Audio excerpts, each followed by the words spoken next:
Cricket মাঠে যেমন বল হাতে প্রতিপক্ষকে ধুলো চাটিয়েছেন, এবার কাগজ কলমের যুদ্ধে নেমেছেন বেন স্টোকস। ইংল্যান্ড অধিনায়ক 1 বছর ধরে ওভাররেটেড ফর্মে সই করছেন না। শুনতে অবাক লাগলেও সত্যি। স্টোকসের এই অবস্থান যেন কোনো নাটকের চিত্রনাট্য। সাংবাদিক বৈঠকে স্টোকস বললেন, গত বছর অ্যাশেজের সময় আমি ম্যাচ রেফারি আর আম্পায়ারদের বলেছিলাম ওভাররেট এমন একটা বিষয় যে আসলে মাঠের অবস্থার উপর নির্ভর করে। এশিয়ায় খেলা হলে তো সহজেই চলে যায়, কিন্তু আমাদের ক্ষেত্রে পয়েন্ট কেটে নেওয়া সত্যি অযৌক্তিক। আরও যোগ করলেন, আমি 1 বছর আগে এই সমস্যার কথা আইসিসিকে জানিয়েছিলাম, এখনো কোনো উত্তর পাইনি। মনে হয় ওদের কাছে সময় নেই আমাদের কথা শোনার। স্টোকসের ক্ষোভ শুধু কথার জন্য নয়, মাঠের ফলাফলের জন্য।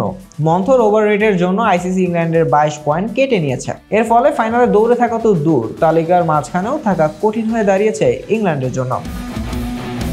স্টোকসের সোজা সাপটা যুক্তি, ম্যাচ যদি আগে শেষ হয়ে যায় আর ফলাফল নির্ধারিত হয়ে যায়, তখন ওভাররেট নিয়ে এত সমস্যা কেন?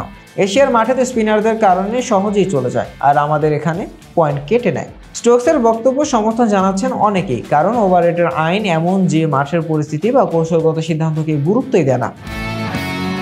কিন্তু আইসিসি চুপ। স্টোকসের কথা শুনবে নাকি এই যুদ্ধে আরেকটি অধ্যায় যোগ করবে? একদিকে যেমন আইসিসি তার নিয়মের পক্ষে দাঁড়িয়েছে, তেমনি স্টোকস নিজের ব্যাটে খেলছেন। ক্রিকেটের মাঠের যুদ্ধ নয়, কাগজ কলমের এই লড়াই কি শেষ পর্যন্ত ক্রিকেটকে বদলে দিতে পারবে? এই প্রশ্নের উত্তর খুঁজছে গোটা ক্রিকেট বিশ্ব। শাহরিয়ার আহমেদ জয়, ডেস্ক রিপোর্ট, আইকন স্পোর্টস।